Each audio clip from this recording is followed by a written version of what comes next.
सुनेंगे भाग 7। Advik study room. Advik अपनी स्टडी रूम में मौजूद सोफे पर बैठकर कुछ देर पहले की बातें सोच रहा था। फ्लैशबैक। जब अद्विक डिनर करके अपनी स्टडी रूम की तरफ जा रहा था तो उसे अद्विका की रोने की आवाज आती है। अद्विका की आवाज सुन के अद्विक घबरा जाता है और उसके रूम में जाता है। अद्विक, क्या हुआ गुड़िया, तू क्यों रो रही है? अद्विका नजरें चुरा के कहती है, कुछ नहीं भाई, मैं नहीं रो रही, आप जाओ, मुझे नींद आ रही है, गुड नाइट। अद्विक, सच बता गुड़िया, तू क्यों रो रही थी? अद्विका अद्विक के गले लगकर रोने लगती है और सिसकती हुई कहती है, भाई आज मैं मॉल में ना अपने बॉयफ्रेंड के साथ गई थी और अनु भाभी ने मुझे वहां देख लिया था। जब वो घर पर आई तो उन्होंने मुझसे पूछा कि मैं कहाँ थी, तो मैंने उनसे कहा कि मैं अपने बॉयफ्रेंड के साथ थी। बस इतना जानते ही अनु भाभी ने मुझे बहुत जोर से थप्पड़ मारा और मैं ना जमीन पर गिर गई थी। उन्होंने मुझसे कहा कि ये सब गलत है, तुम ये सब आज की बात नहीं करोगी वरना मुझसे बुरा कोई नहीं होगा। अद्विका की बातें सुन के अद्विक को बहुत गुस्सा आता है और वो गुस्से में अद्विका के रूम से बाहर चला जाता है। अद्विक, उसकी इतनी हिम्मत कैसे हुई कि वो मेरी बहन पर हाथ उठा सके? उफ, भगवान जाने ये 1 साल कब खत्म होगा और मुझे इस लड़की से छुटकारा मिलेगा। थोड़ी देर स्टडी रूम में रहने के बाद वो अपने रूम के लिए निकलता है। वो अपने रूम में जाकर देखता है तो वहाँ रोहान बैठा अवंतिका की ड्रेसिंग कर रहा था। दरअसल अद्विक को गुस्से में रूम से बाहर जाते देख रोहान अद्विक के रूम में चला जाता है। वहाँ जाकर देखता है तो उसकी आंखें हैरानी से फैल जाती। अवंतिका के सिर से खून बह रहा था और मेडिसिन लगाने की नाकाम कोशिश कर रही थी। अवंतिका, लग रही है। रोहान, तू अब तो अपना ध्यान क्यों नहीं रखती? जब देखो तब गिरती पड़ती रहती है। हाँ? अवंतिका, मैं अपना ध्यान इसलिए नहीं रखती क्योंकि तू है ना मेरा ध्यान रखने के लिए। रोहान, पागल लड़की। अचानक से रोहान की नजर अद्विक पर पड़ती है तो वहाँ अद्विक को गुस्से से घूर कर वो रूम से बाहर निकल जाता है। नेक्स्ट मॉर्निंग, ऋषिकेश, सिंघानिया सदन। हॉल में बैठकर सब बातें कर रहे थे। तभी विशंबर जी कहते हैं, लव, तुम मुंबई वाली कंपनी कब स्टार्ट कर रहे हो? लव, रोहान से बात हो गई है मेरी, अवंतिका के जन्मदिन के दिन हम अपनी कंपनी स्टार्ट कर देंगे। जोशना जी, ये तो बहुत अच्छी बात है, हमारी लाडो बहुत खुश हो जाएगी। अदर साइड, मुंबई सूर्यवंशी निवास। सब लोग डाइनिंग टेबल पर बैठे हुए थे। तभी राजशेखर जी कहते हैं, 1 हफ्ते बाद माँ बाबूजी की 50वीं सालगिरह है, पार्टी की तैयारी शुरू कर देनी चाहिए हमें। पवन, हाँ छोटे पापा, आप बता दीजिए हमें क्या करना है। अद्विक, हाँ पापा, जो भी काम होगा अगर अभी से पता चल गया तो फिर तैयारी जल्दी शुरू हो जाएगी और काम भी अच्छा होगा। ऐसे ही सभी लोग एनिवर्सरी पार्टी की तैयारियों की बातें करने लगते हैं। After some time, Suryavanshi fashion hub, Advik's cabin scene. Advik जब अपने केबिन में पहुंचा है तो वहाँ सोफिया पहले से ही मौजूद थी। उसको देखते ही वो झट से उसके गले लग जाती है। सोफिया, कितनी देर लगा दी तुमने आने में? अद्विक, 1 हफ्ते बाद दादा और दादी की मैरिज एनिवर्सरी है ना, उसी की तैयारियों में लगा हुआ था। सोफिया, बीबी तुमने बताया नहीं, मैं कब मिल सकती हूँ तुम्हारी वाइफ से? इनफैक्ट तुम्हारे सारे फ्रेंड्स भी मिलना चाहते हैं। अद्विक सोचकर, ठीक है तो आज शाम को ही आ जाओ सब। अद्विक की बातें सुनकर सोफिया खुश हो जाती है। सोफिया अपने मन में कहती है, यही तो मैं चाहती थी कि मैं भी तो देखूं उस बुढ़े की पसंद। उप्स, सॉरी, परम पूज्य दादाजी। इवनिंग टाइम, आज अद्विक जल्दी ही घर आ गया था क्योंकि उसके सारे फ्रेंड्स आने वाले थे।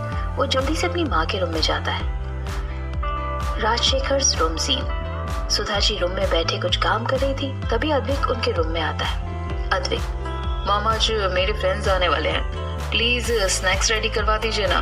सुधा जी हंसते हुए कहते, ये सब तुम अवंतिका से बोलो। अद्विक, बट मॉम आप।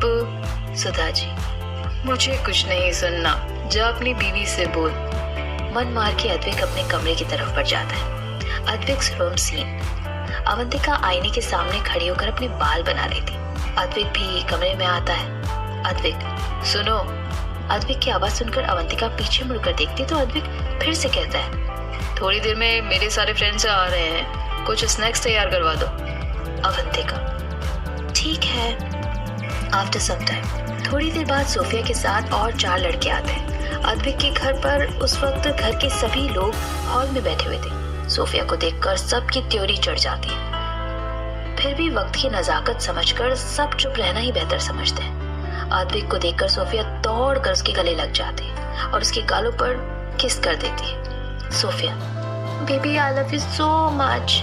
Advik I love you too baby. घर के सभी लोग सोफिया को अवॉइड कर रहे थे। ये देखकर सोफिया और अद्विक को बहुत गुस्सा आता है। तभी वहाँ अवंतिका नाश्ते की ट्रे लेकर आ जाती है। सबको नाश्ता देने के बाद जैसे ही अवंतिका सोफिया के पास आती है, सोफिया जानबूझकर अपना पैर आगे कर देती है जिससे अवंतिका डिसबैलेंस हो जाए और थोड़ी सी चटनी सोफिया की ड्रेस पर गिर जाती है। सोफिया यू ब्लडी, तुम्हारी हिम्मत कैसे है मेरे कपड़े खराब करने की?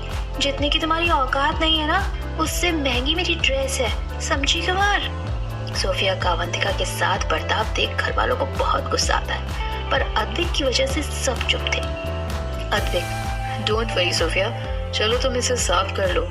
Sophia okay baby let's go. थोड़ी देर बाद सोफिया को छोड़कर अद्विक के सारे दोस्त अपने घर चले जाते हैं। सोफिया और अद्विक को साथ देखकर घर वाले भी खुश नहीं थे। वो भी अपने कमरों में चले जाते हैं। उन्हें ये समझते देर नहीं लगती कि अद्विक ने कभी अवंतिका को अपनी पत्नी माना ही नहीं है। कुछ देर बाद अवंतिका भी अपने कमरे में चली जाती है। कमरे के दरवाजे पर पहुंचकर उसके कदम ठिठक जाते हैं और आंसू की कुछ बूंद लुढ़क कर उसके गालों को सहलाने लगते हैं। अंदर अद्विक की गोद में सोफिया बैठी थी।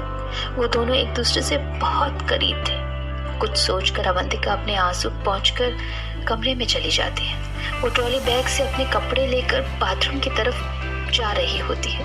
उसके कानों में सोफिया की आवाज गूंजती है। सोफिया परेशान होती है।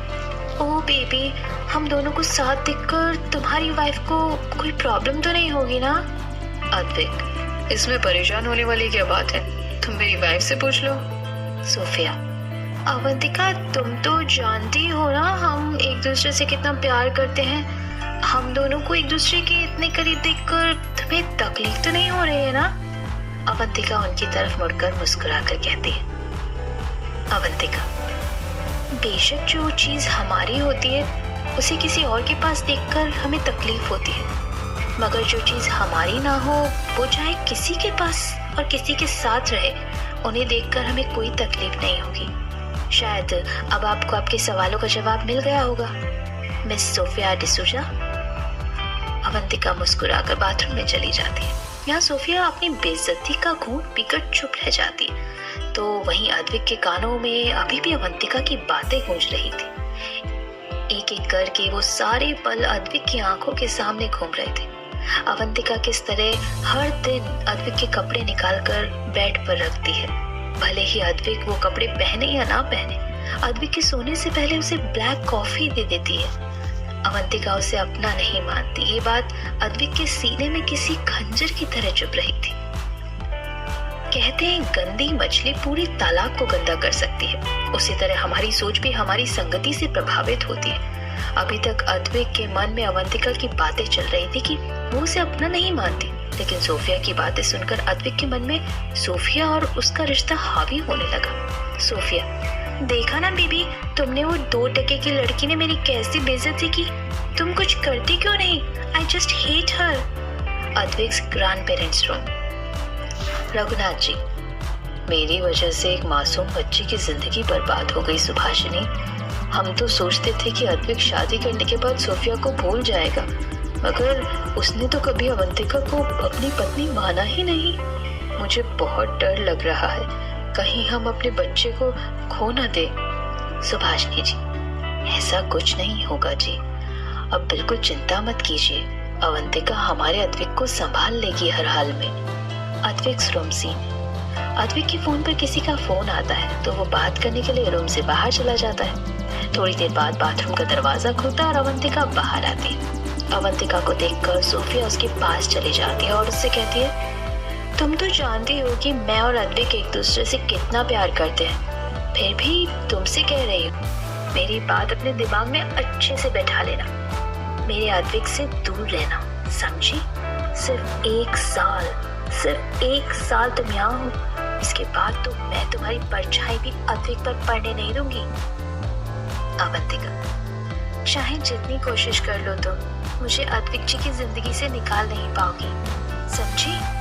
वो क्या है ना, मुझे बहुत नींद आ रही है तो तुम रूम से बाहर चले जाओ, वरना मुझे तो धक्के मारकर निकालना भी बहुत अच्छी तरह से आता है। Bye, take care. अवंतिका की बात सुनकर सोफिया अपनी बेइज्जती का घूंट पीकर कमरे से बाहर निकल जाती है और अपने घर चली जाती है।